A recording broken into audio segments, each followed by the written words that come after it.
ഓരോ നിസ്കാരങ്ങൾക്കും അതിൻ്റെതായ ചില നേട്ടങ്ങളുണ്ടെന്ന് പറഞ്ഞാൽ നിങ്ങൾ വിശ്വസിക്കുമോ? പ്രവാചകൻ സല്ലല്ലാഹു അലൈഹി വസല്ലമ തങ്ങൾ പറയുകയാണ്, ഓരോ നിസ്കാരങ്ങൾക്കും അതിൻ്റെതായ ചില നേട്ടങ്ങളുണ്ട്. ഒരാൾ സ്വലാത്തു സുബ്, പ്രഭാതത്തിലെ നിസ്കാരമായ സ്വലാത്തു സുബ് നിസ്കരിച്ചാൽ ഭംഗി, പ്രകാശം, അതുപോലെ ആ ദിവസത്തിലെ എല്ലാ കാര്യങ്ങളും ഹൈറായ രീതിയിൽ സംഭവിക്കുമെന്നാണ്. ഒരാൾ ളുഹർ നിസ്കരിച്ചാൽ സമ്പത്തിൽ ഉയർച്ച ഉണ്ടാവും, അതായത് സമ്പത്തിൽ വർധനവുണ്ടാവും. സമ്പത്തിൻ്റെ പെർസെൻറ്റേജ് അള്ളാഹു ഓരോ ദിവസം കൂടുന്തോറും കൂട്ടിക്കൊണ്ടേയിരിക്കും.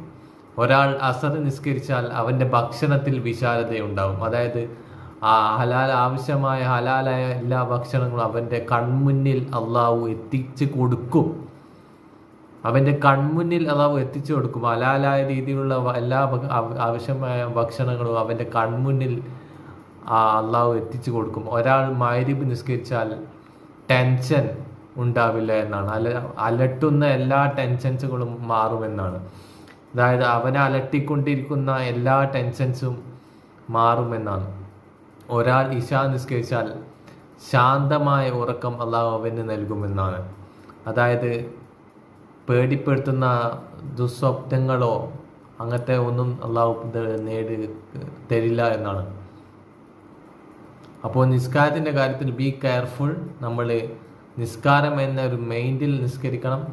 എന്നാൽ മാത്രമേ ഞാൻ പറഞ്ഞ നേട്ടങ്ങളെല്ലാം നിങ്ങൾക്ക് ലഭിക്കുകയുള്ളൂ. ധാരാളം ആളുകളുടെ അറിവിലേക്ക് ഈ വിവരം അറിയിച്ചു കൊടുക്കുക.